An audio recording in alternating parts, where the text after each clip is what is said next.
my eldest brother was born out of wedlock, or as he loved to tell people, he was a bastard.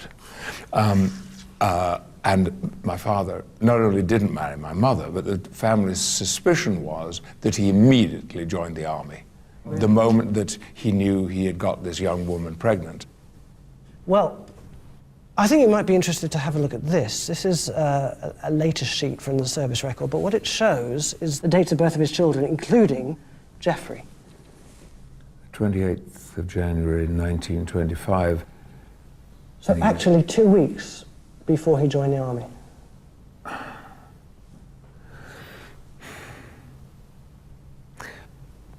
One has to assume there was a connection. A lot of people did join the army to escape something or other. Yes.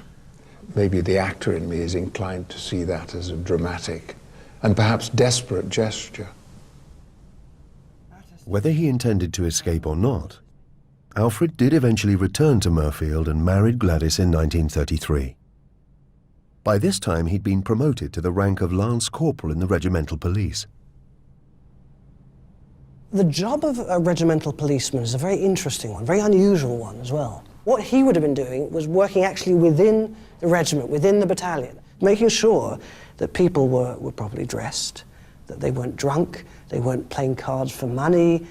You were then the prison guard as well. You had a great deal of power. And one of the byproducts of having this power was that very often the regimental police were very, very unpopular. Would they be feared at all by the ordinary soldier? Yes, they would. They would. Mm-hmm. You probably only get that role if you were quite an intimidating person. Well, all of that merges with a picture that I'm, by first-hand experience, very familiar with. When his 7-year term of service was over, Alfred returned to civilian life. But at the beginning of World War II, he was recalled to the army. He joined a territorial battalion of the King's Own Yorkshire Light Infantry, known as the Coylie. Now aged 34, he was one of the most experienced soldiers in the unit. Your father's battalion, the 2nd Fourth, was raised just about the time of the outbreak of war. The fact is that they never even got to know each other, the members of the battalion, because almost as soon as they were raised, they were all sent all over the place to do guard duty, and it meant that they never received any training. No military training? Very, very little. And this is one reason why your father would have been essential, because, you know, at least he could have given some ad hoc training here and there. You know, basically told people how to march, told people how to drill, because they weren't receiving very much. Despite their lack of training, Alfred's battalion received orders to go to join the British Expeditionary Force in France. Norway and Denmark had been occupied by the Nazis.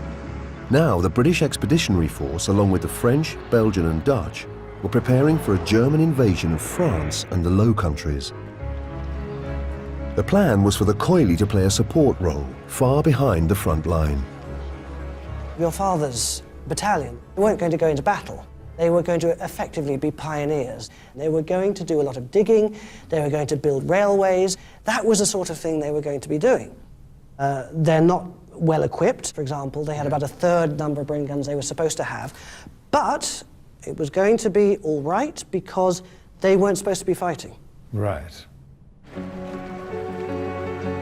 On the 27th of April 1940, Alfred and the rest of the battalion arrived in France by boat. Their task was to help build a vast transport network for moving stores and ammunition around France.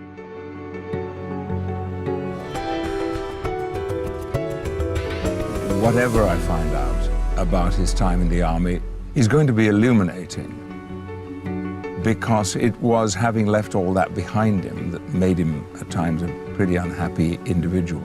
Emma Stafford was born 10 years before it became a legal requirement to register births. So the only way John can discover who Emma's real parents were is if she was baptized.